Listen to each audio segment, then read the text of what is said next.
Ba kaya ngapa? Ah, lagune Alamate Anak Soleh. Yo.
Mbah nong kene nduk.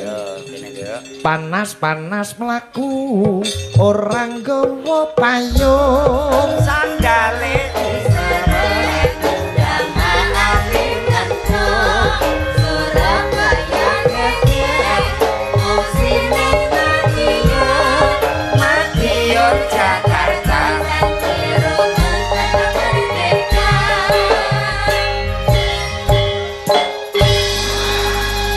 malam Nduk Lintang. Inji sugeng dalu, selamat malam Bu Limbuk, Bu Cange, Pak Igit. Nggih. Sakniki kelas pira, Nduk? Sakmenika kula kelas 2 SMA. Kelas loro SMA. Nggih, kelas 2. Budal saka ngomah Kediri jam pira niki wau? Jam 12. Oh, ketoke jame mati ketara lu suwi ngono. Lah wadah lho Mas. Lah nggih tebene jam 12 Pak Igit ini. Iya. Aku agak iki diundang. Namanya juga manusia, banyak lupa. Enggak apa-apa, saya juga manusia. Mosok ta? Oh, jarene bapake barengan lho, bapak-bapak jujur lho ngono kuwi Mas. Berarti paningalane tesih bener. Apik barongane karo kowe seperti. Nggih. Lah malah. Sopan ning daleme Mas Agus, Nduk. Nggih, nuwun Netake sewu wau dereng salim Pak Igit. Oh iya, aduh. Ki pas corona iki disusulke bapake tekan Jakarta bareng lumayan. Lah, lah kena corona disusul Taman Mini. Taman Mini. Sih rok-rokan ngono kae. Di salim Pak Igit wis mbek Mbah Kong kok urung. Mbah Kong, wong yo eyang lho. Aku mbiyen iyang yo, aku mbiyen yo ganteng kok, Nduk. Lah, Kak ya diusuk-usuk bareng Lah lho. kok anggere manut tak dadi dhuwit ngono. Maksudnya ki mengucapkan yang terbaik. Nggih, sugeng dalu eyang. Eyang jolang. Nggih, mbahmu wedok yo mbiyen ayu ngene iki. Biyen saiki. Lah sakniki. Umur 90 yo wis bengkong ngono. Tasik ngano. Isih ganggas. Alhamdulillah. Jano. Ki awakmu mau bagaimana menurut kamu ketika lewat Galdowo tadi saya? Wah, luar biasa. Jan aku mau turu sampai ngene-ngene loh, Mas. Padha ndasku yo ngene-ngene. Alhamdulillah. Yang rawuh pada malam hari ini sangat banyak sekali sampai dari ujung sana Mas. Sampai pas buntu embang ya Mas ya. Pol, luar tamu, biasa bakul tamu. ngantek teko pasar Galdowo. Ki mengucapkan doa apa? Iya buat Rondok adik. rene. Nah digandeng bae ben tenang. Alah ngene iki aku kaya ngeterni Mbah Kong sontek ngene iki Ora apa-apa nek dirimu digandeng Mbah Kong anak awakmu tenang. Ngucapke napa Nduk Lintang dateng Dik Isam? Nggih, kagem Adik Izam. Adik Izam sudah tidur niki. Derek. Belum. Yang mana Adik Izam? Nikah. Oh, itu. Halo Adik. Sakit apa enggak, Dek? Enggak. Sudah sembuh berarti. Sudah. Alhamdulillah. Semoga habis disunat. Iya. Semoga menjadi anak yang baik ya, Dek. Soleh dan tercapai cita-citanya ya, Dek ya. Amin. Amin. Berbakti kepada orang tua tentunya ya, Mas. Berguna nusa bangsa. Iya. Gandeng bae gen tenang. Ki ngapa tuh gak seneng gandeng-gandeng ki? Mbah iki nek karo putu wedok iki ora patek tega ninggal. Wah, ngono. Pancen julang niku bulet kedhiyen. Lah nggih ta, wong ya mau dicelne, digandengne, dicelne. Piyayi kene nganu Nduk Lintang nek karo Majola wis apal mergo jaman rekosone mbiyen sadurunge dadi nun sewu komedian pelawak. Sobomu ning kene dodol apa Jo? Mbiyen kulaan apa Jo? Dodol apa, Mas? Aku karo Mbah Mudok iku ya dodol klithikan ning pasar Galdowo. Ya Allah. Iya, adae taplak goncekke sepeda. Iku wis do seneng Nduk saiki pasar Galdowo dadi omah tingkat-tingkat. Dadi apik-apik. Alhamdulillah. Biyen iki pasare ya cuwendik, gendenge cuwendik ngono Nduk. Oh, Kulaan iya, gedang, menangi, kulaan apa-apa kok kene mbiyen. Gedang, waloh, lombok, lah ora ana sing Kancamu sing sekali kan ya ono, Jo? tesih kali. Sapa? Friend is the best makne legrek niku. Wis ora ana lali-lali. Kuwi kancamu jaman biyen. Zaman biyen piyai. Makne legrek. Mak to legrek iki Mak to wah legrek. Alhamdulillah. Wong kuno tenan iki. Daleme Tegal Dawa mriki. Tegal Dawa nduk daleme. Daleme iku juwer nduk undang-undange nek ora karo gelimbungan ora kok. Ya Allah, Mas. Saking gedene daleme. Pedalaman ya, Mas ya. Iya. Nembang Nduk Lintang, Nduk Lintang. Nggih, niki Request terbanyak wis podang kuning. podang kuning. Kanca-kanca CFC. Oh, Sakrane nggih. Ngrat Fans Club Pak Kasmani sak rombongan podang kuning. Uga disimak juragane Koperasi Pangestu Bapak Haji Purwoko. Bapak Haji Purwoko. Nuwun podang kuning nyidam sari. Oh, nggih siap. Niki ningali saking live streaming napa di sini? Oh, Live. Nek kanca-kanca CFC Pak Kasmani rawuh wonten lokasi menika. Oh, nggih, sugeng Mas dalu. Yoyo bitingan barang yodo rawuh. Sugeng dalu, Bapak. Baik, kok Pak Eko juragane Eko. Gasibu dan Juglu. Oh, Wow. sembah nuwun Pak Eko, Mas sale Jemblok rawuh. Community ya. Mas Jemblok ST. Jemblok. ST. Oh, nggih. Boleh dibawani ya, Dek ya. Nggih. Gandeng baik kan tenang. Pripun, Pak?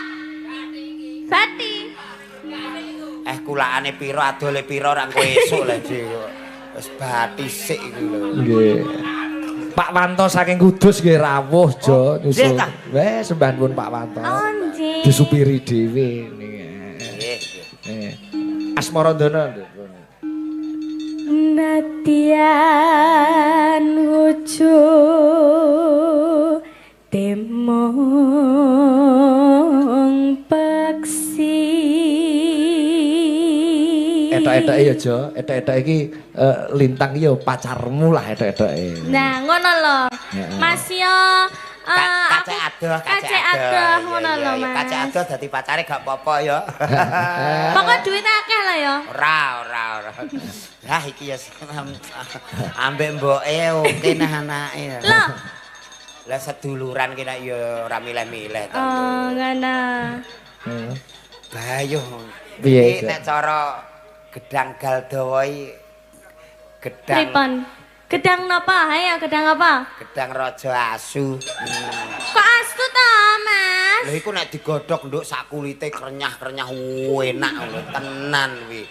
Dadi awakmu ki halus. Ndi putu wedok loro kok beda-beda. Sijine sapa sijine? Awakmu kan ya ndek dulur wedok siji. Awakmu seneng nyindhen sing siji ning karaoke nan. Lebih sinau nyinden. Oh, ngaten. Terus ya, Dek.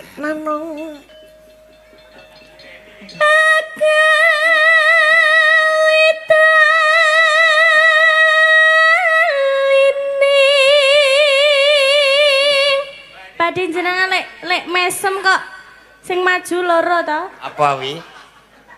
Kok sing maju loro piye to? Untune niku lho unik. Kuwi ora unik. Jan kula ulap lho Pak De Pak lek ngano meningali Pak De Jolang. Kowe arep muni merongos no unik barang. Kok ana untuk unik. Ya merongos kuwi kok ya, Jo. Lah ya ta. Ake iki tak andani. Wong roh untuku kok ngantek ulap. Loh, aku ki salfok lho Mas. Enak-enak nyanyi nembang. Terus? Dirayu jenengan mesem kok gak yo kaget aku. Lah kok iso rasakan. Ning kuwi ngilmune akeh Nduk Lintang. Sesuk nek pas longgar Nggih. telepon Om Jolang. Nggih, Oh, pripun? ya takon. Ah, iya. Penguasaan panggung, carane ngomong ning panggung. Siap. Supaya suasana iki kuwi gurune kuwi muridé pirang-pirang kuwi. Murid Mergo Mas Jolang iki buka kursus sinden. Wah. Kuwi. Ya, dina apa aja bukake kursusmu? Nika bukae nika seminggu full tapi sing istimewa niku bab bukae niku mau jam 8 isuk ta iki. Weh, jam 8 esuk nganti Jam 8:30. Lho, kok sediluk men. Loh, kok 8:30 sediluk men? bengi. Oh, tak. Bengine keri. Heeh, terus ki Nduk Lintang.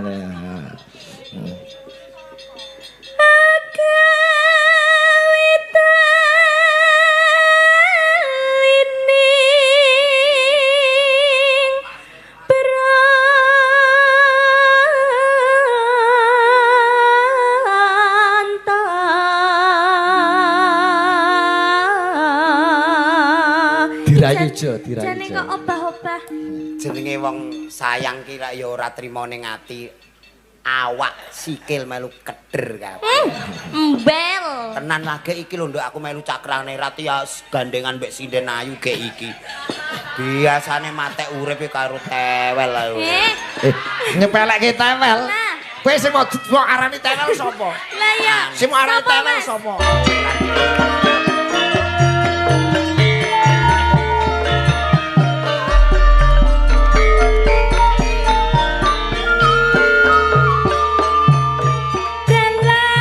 Dalan iki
Karniati.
sapa mbak karo Kak Mas Mbak Yosi maneman tembok teng jalane jarene kapok kok imbuh maneh tengger weton blora bareng katangger atiku gelang sebab apa Mbak Yosi diselingkuhi Mbak Imah tak sayang omong kowe dhewe tali kawat diuntir untir wis ra kuat rasane pikir tengger weton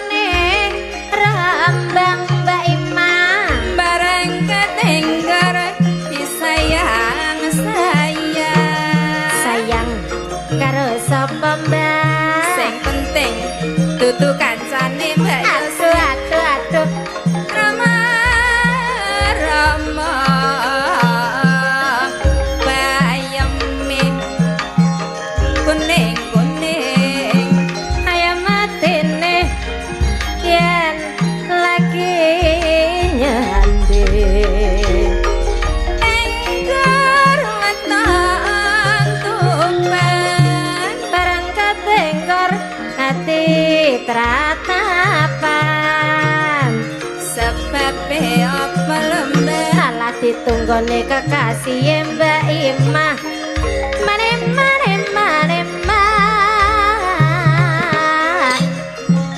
balonku ada 5 kepecut cinta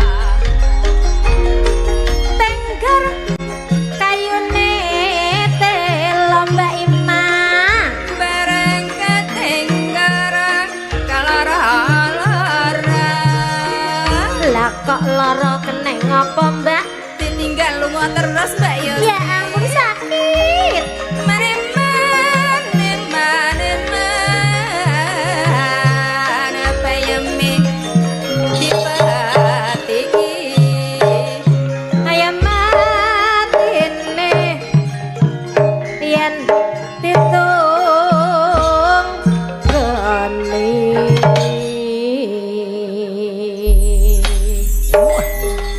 Makasih Mbak Yosi karo Mbak Imah.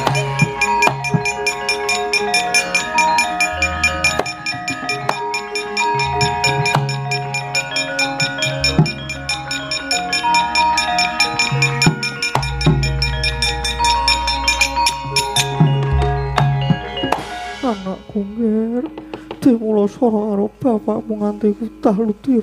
Ibu, kula inggih boten ngertos lepat kula menika napa. Iya. Ibu ya percaya wis ayo nger, alu wong sumingkir saka papan kene nger Abimanyu.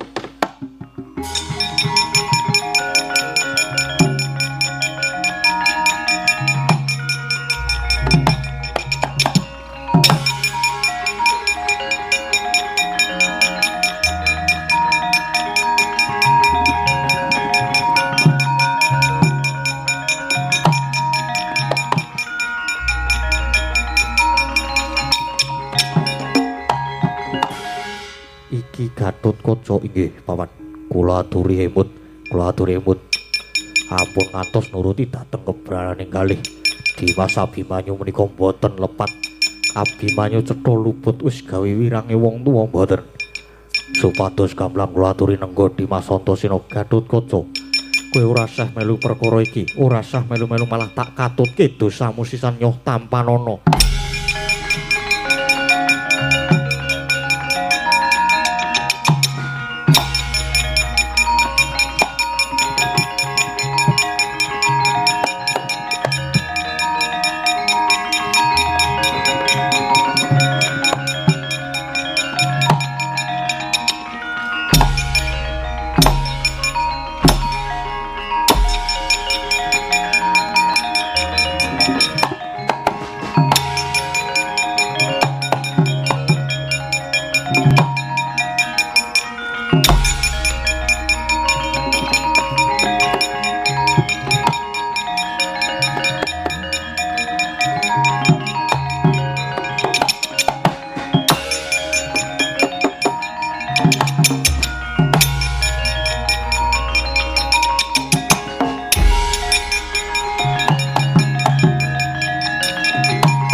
Goncang kancing langit kelap-kelap Lera kencang resang mawe kandru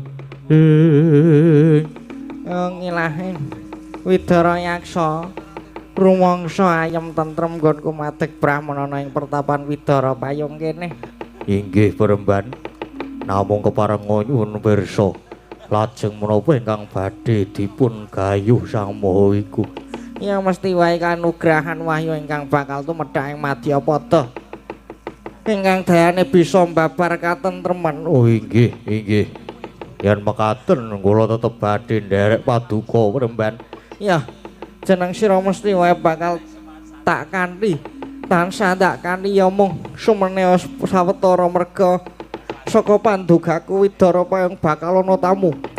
Kedadak praptanipun Sang Dyah Hayuwara Sembadra ingkang nganthi putra Dyan Angka Wijaya.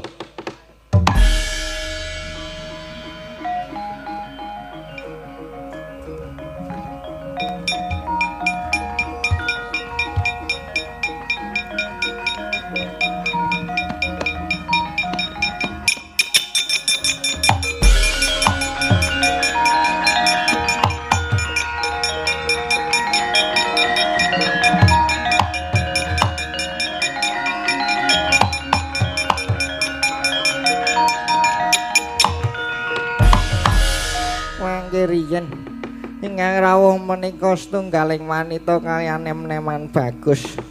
Sinten nggih paduka Raden Ayu? Penemban yen tanggu marang aku Wara Sembadra lan iki anakku Abimanyu. Mekaten. Lah wonten menapa kok rawuh wonten ing pertapan mriki? Penemban ya merga saka sengkiringem bapakne bocah iki nganti anakku Abimanyu iki ora luput dicempalani nganti kaya ngene. Mula aku trimo mlayu Penemban. Malah iki kepasan yoga ngadut dene aku ketemu sawijining pendhita kaya paduka Penemban iki. Lelana aku nunut ngeyop-ngeyop. Ana kene ora ketang mung sedhi lho ya Penemban. Aduh Sang Dewi. Mboten kok ateges kula niku badhe nduwa mboten. Nanging kalenggahan menika kula badhe kisah sawetawis. Kula badhe minggah sowan wonten ing Kahyangan Suralaya amargi menika para brahmana dipun timbali kaliyan dewa ing Kahyangan supados anekseni anggenipun para dewa badhe paring pidana dhateng titah ingkang kalepatan dhateng dewa. Lan titah menika badhe dipun cemplungaken wonten ing kawah Candra Dimuka. Dene lepatipun titah menika krana ngertos-ngertos dewa wonten ing Kahyangan. Lajeng dipun anggep ngrisak wewangunan lan pepasrene Kahyangan. Teka mesake titah kuwi mau. Banjur titah kuwi mau sapa Penemban? Inggih. Nggih. Titah menika wonten kalih ingkang nalika semanten dipun jemparing kaliyan Raden Janaka lajeng cindhang kapracindhang ngantos dumugi ing Kahyangan dene titah menika ingkang setri nami Dewi Wara Srikandi ingkang lajeng ingkang kakung nami Raden Gatotkaca menika Sang Dewi.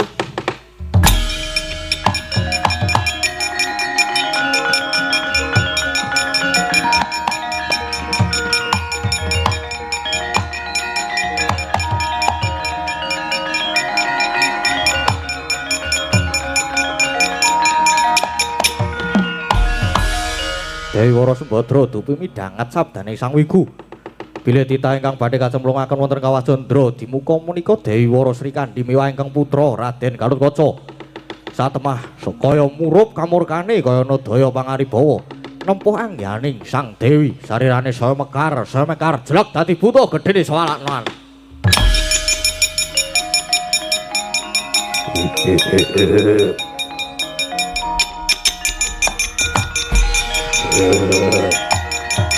Wah.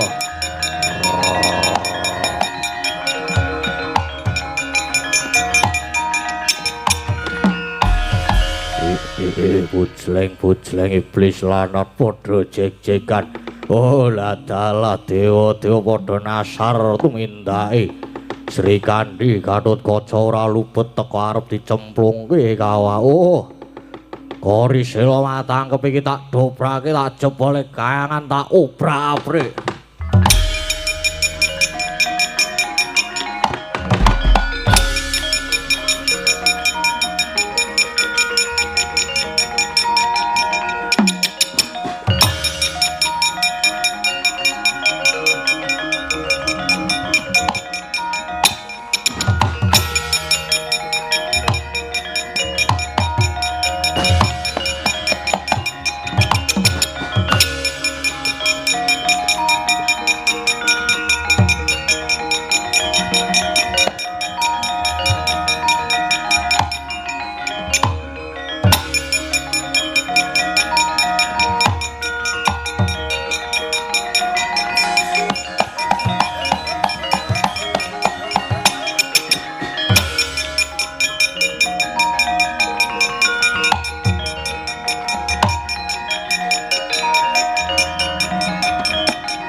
Kakang Narada, kayangan kok geger para apsara apsari sami lumajar nungsang palang numbuk bentus wonten menapa Kakang? Perkencong warudayang. Waduh, iki kisan geger Adi Guru. Menika wonten pengamuk ing buta. Yaksa sinten Kakang? Lah mangke ra nggih tekan mriki.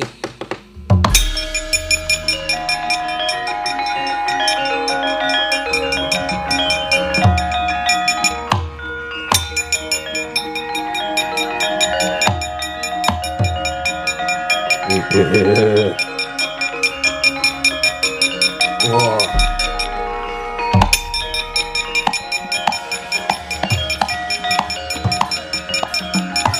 Wah. Wah.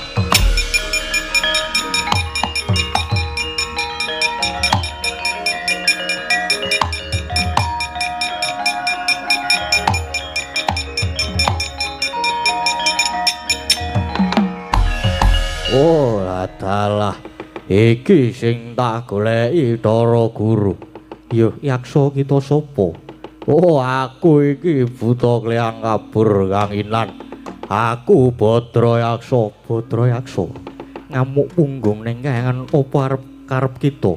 Merga dewa tumindak sing ora sak mestine kayangan bakal tak obrak-abrik nyatane wae Sri Kandi karo Gatotkaca tiba ning kayangan. Nanging malah mbok luputke. Monggo nggone tiba ki ora disengaja yo. Ora gelem balekke Sri Kandi lan Gatotkaca kayangan tak gawe bosah wasih guntur angin guntur geni tampanono Badra Yaksa.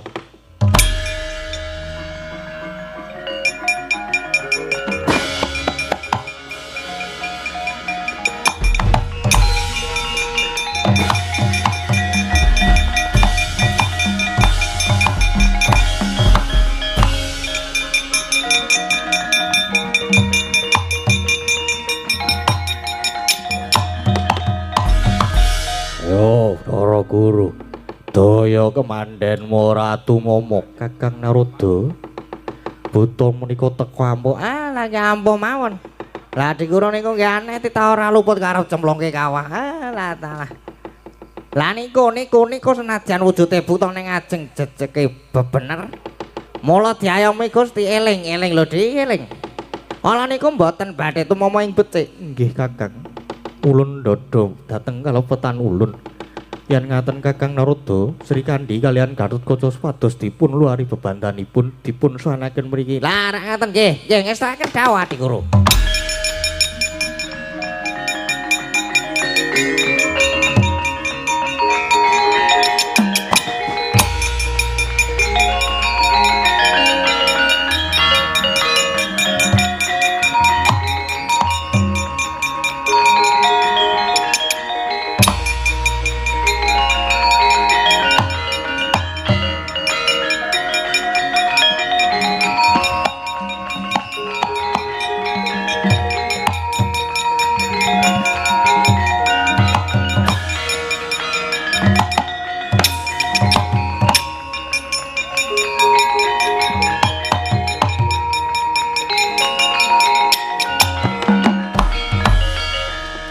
Sri Kandi lan Gatotkaca kita sakloron ulun luari lan Boyasida ulun Pidanapati.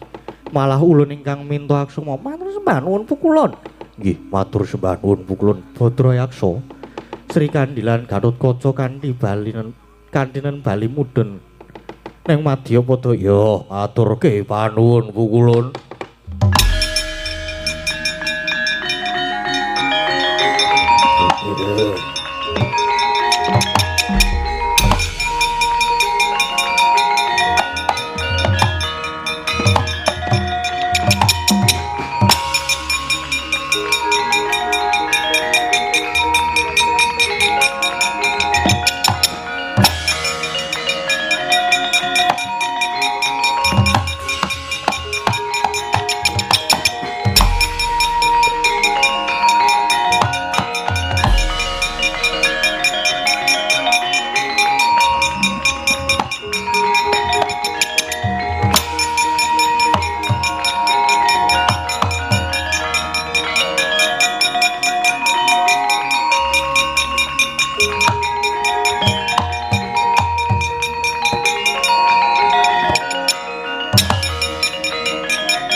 Raden ayo sampun kundur malih wonten pertapan. Iya Panembahan. Kabeh saka merga saka dawuhmu. Aku wis kasempatan ngluwari Sri Kandi lan Gatotkaca. Nggih syukur yen mengaten. Ngaturaken kuwi panuwun Panembahan. Kula inggih nderek swita lan nderek ngayom wonten mriki nggih Panembahan. Nggih. Nggih mesti kemawon kula tampi Tarayu.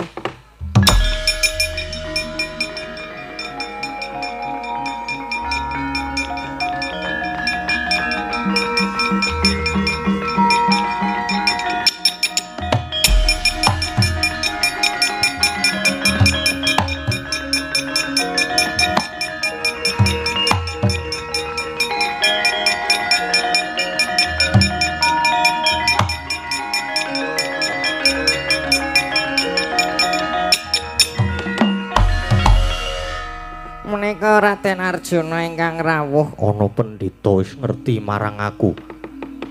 Sinten ingkang boten tepang kaliyan tika? Piyai Kajana Priya lan nepangaken kula Begawan Widaradewa. Begawan Widaradewa. Lah iki garwaku loro kok ana kene. Nggih. Samangika sami mapan wonten mriki. Sembadra Sri Kandi. Ayo kundur ning Madukara. Moh. Bapakne saiki wis dadi wong kejem. Wong tegelan aku wis ora krasan. Mapan ana ing Madukara aku wis krasan mapan ning kene. Moh bali ning Madukara bet. Kula nggih boten purun. Kula tak teng mriki mawon monggo kajenge Pangeran Ajeng Rabi mulai nggih monggo. Wong lanang cengeng KDRT jenenge. Bet Mas sampun kula tak teng mriki kemawon. Kalih kula mawon napa Ndara Ayu? Kula nggih dereng gadah lho niki. Anggepmu apa? Anggepmu apa?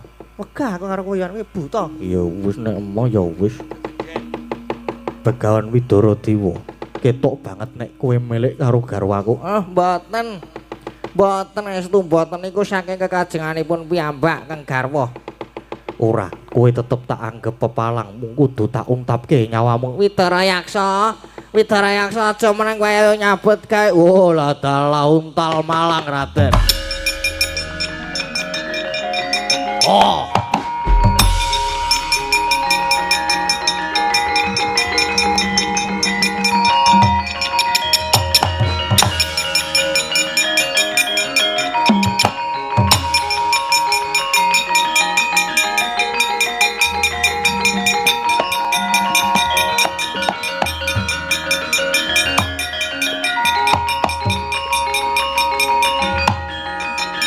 Wah.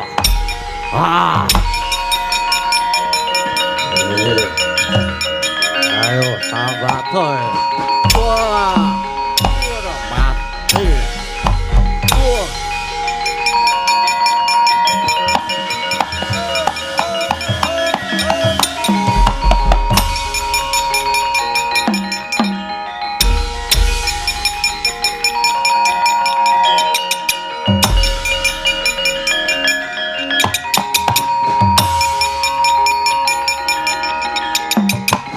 Waduh.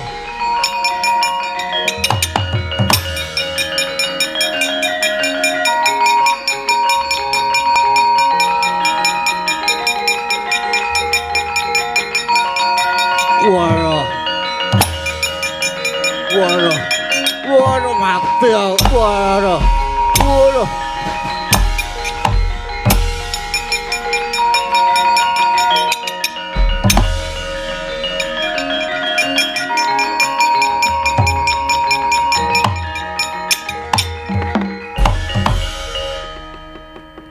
Kok jebul butane Badar Dimas Setyaki nggih Kang Mas. Kula nderekaken pendhita kula wau.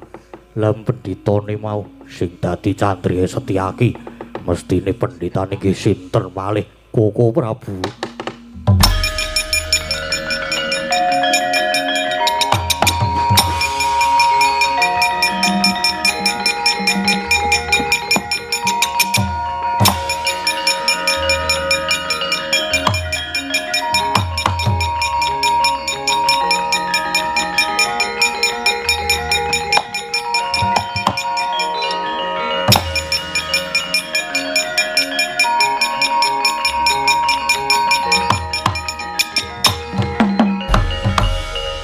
Raden kok malah lajeng nyembah dhateng kula niku pripun?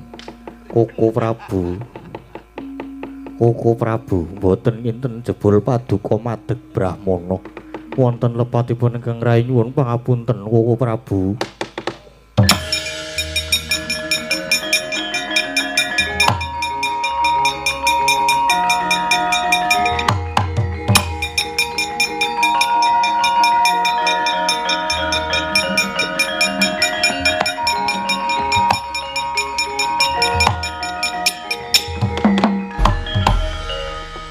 Wisnu kuwi panitise binelah dadi loro.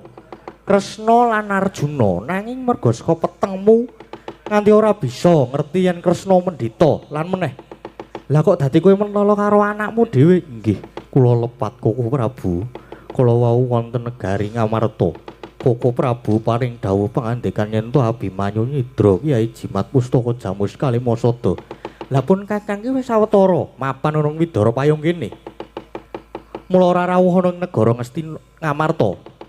Lan pustaka Jamus kuwi ora ilang nanging pancen tak singitake. Dadi sadurunge pun Kakang madeg dadi pendhita iki mau luwih dhisik nganggo aji panglimunan nyingetake pustaka Jamus Kalimasada. Merga Jamus Kalimasada ana kang bakal mamrih. Mula banjur tak singitake kejaba saka kuwi. Jamus Kalimasada uga tak nggo srana nggone pun Kakang gayuh wahyu katentreman. Ngono Arjuna, gayuh wahyu katentreman. Gayuh wahyu katentreman meneh. Menapa sampun kasembadan? Inggih pestine nggih sampun. Lah ya wis.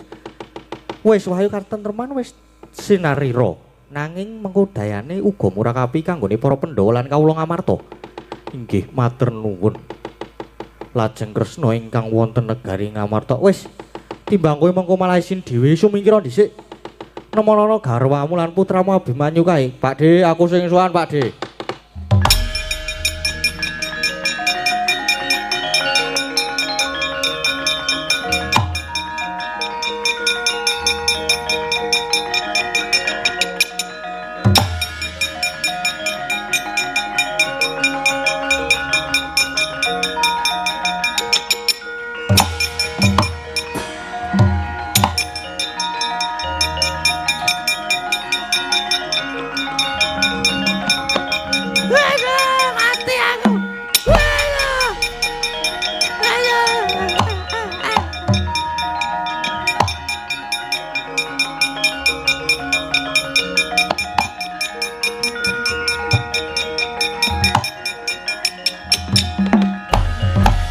Lho Pakde, kuwi sing nang ngarepku sing gawe elek jenengmu kuwi.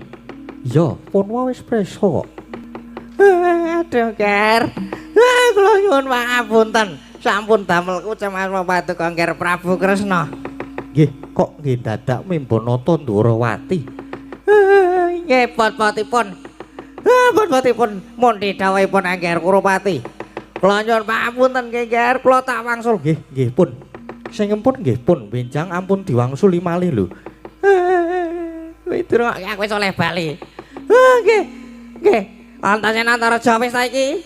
Aku tak bali ya. Ya wis kono bali ya. Ning janji besok tok baleni meneh tak polo meneh. Ora aku wis kapok. Tak bali ning Saka 5.